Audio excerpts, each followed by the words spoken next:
All right, so for tonight's surf and turf, I'm going to do some red chili, ribeye, and shrimp. And we're going to have some hominy, aka posole, ish to go with it. I've had my ribeye dry brining for about 5 hours now. And I'm using some Cheater's red chili. And yeah, I got to get the grill started up and we'll get this going. All right. Getting the Lone Star Grillz pellet grill heated up. We're going to be using that tonight for our red chili ribeye and surf and turf with the red chili shrimp and the hominy or posole, which it will be in the red chili sauce. I got my puppies this weekend and they're barking at the neighbor's dog, so sorry about that. Anyway, Cheater's red chili. If you want to make your own red chili, you want to know how to make it, I recommend going over to see George at 805 Barbecue Junkie or Sal at SJ Cooks. Both of those guys will show you how to make some fresh red chili sauce. I'm running out of daylight. I don't want to deal with it. I've got some favorites that I like to buy in the store. You know, hey, this is New Mexico. We have some good red chili in a jar. And you know, speaking of New Mexico, usually I cook a lot with green chilies, but I got to tell you, probably my favorite is red chili. Anytime I go out to dinner, you can get green chili, red chili, Christmas. I usually order red chili. Every now and then I'll do Christmas because I want both red and green. But man, I love red chili, so let's get this thing going. As soon as that pellet grill's heated up, I'm going to show you how to make this. All right, so for this cook, I've got my sear plate open here on my Lone Star Grills. I'm going to use a cast iron pan, cast iron skillet. So what I want to do is heat up some Kinlock pecan oil. If you've never seen it, don't know where to get it, go watch Big Lou and other things I like to do. He'll show you how and where and even a discount code to get you some of this stuff. It's really good. So what we're going to do is I'm going to put a bunch of pecan oil in here and let it get heating up. So what I'm going to do is I'm going to be searing off that ribeye. Okay, it should be enough. We'll be back as soon as that's hot.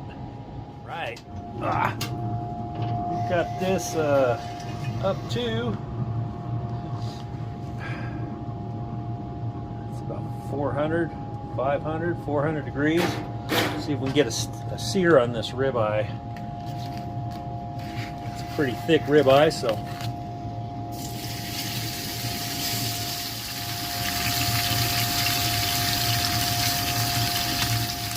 okay, got about 1 minute. Flip it,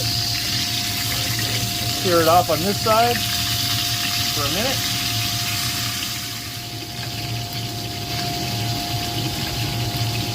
Got about a minute and a half on that side. See how that looks? A nice sear on there. So what I'm going to do now, I'm going to take this off and we're going to move it over onto the grate for a second. All right, the reason why I want to move it over here is I want to put my meat stick in this steak. Try to get it in the center there. This is the MeatStick 4X. Okay. Okay, so I want to close off my open flame. Hopefully. That out, slide that over. Okay, slide that back in. All right, so now I'm going to put the steak back in here. Okay, then we're going to take our red chili sauce, Santa Fe Olay, and not MeatStick. You can deep fry with that MeatStick, so we're going to put this red chili sauce in here.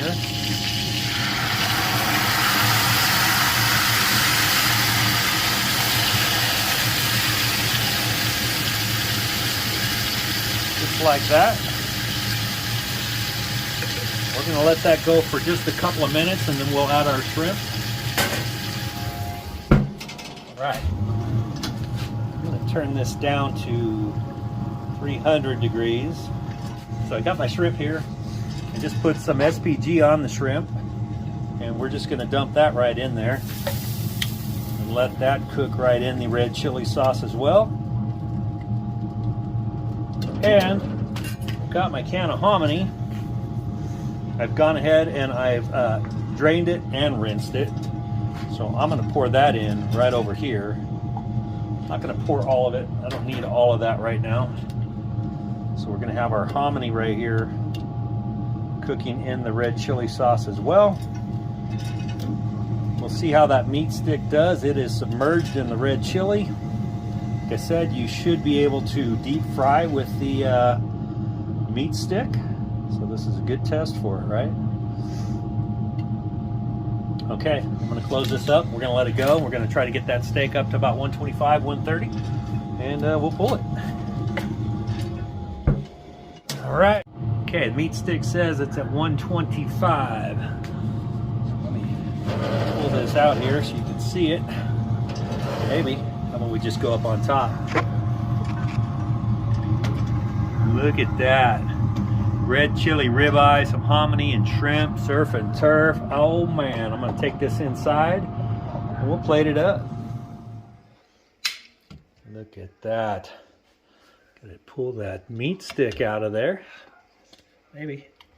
There we go. All right, that is one big steak. It's got some hominy sitting on it. Let's dig our shrimp out of there. There's our shrimp.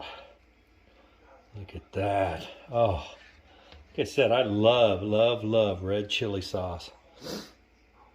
I love green chili, don't get me wrong, but man, I love red chili sauce. Get a little posole in there. For the side. Oh, look at that. Now that is a plate. We'll cut this up and take a taste test. Got a little close up. Look at that shrimp. Posole, red chili ribeye. All right, so I'm going to cut into it. I'm not sure we'll be able to see much with this red chili sauce, but let's just cut it open and find out. Oh yeah, look at there. Nice medium rare. We took it up to 125 degrees.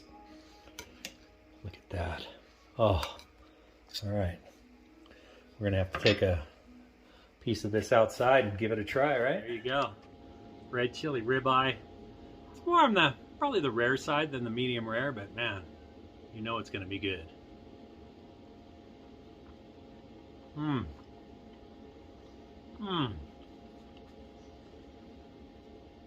That red chili sauce is, for a jar, it's very, very good. Some of the posole. All right, surf and turf. We got our red chili shrimp right there. Man, this is so good. Ribeye smothered in red chili sauce. I actually cooked in it. We seared both sides of the steak first. I had it at 350 degrees. Had the sear plate open on this Lone Star Grillz pellet grill. Closed it up, dropped it down to 300, and it went for about 24 minutes before it hit 125 internal. Oh, melt in your mouth. So good. Hominy and red chili sauce, basically posole. All right. I'm gonna go in and enjoy this. If you want something different with your ribeye, try this. I'm using the medium red chili, so it's not super hot. Tons of flavor. Thanks for watching. Come back. We're going to be making some more great food. I hope you have a great day.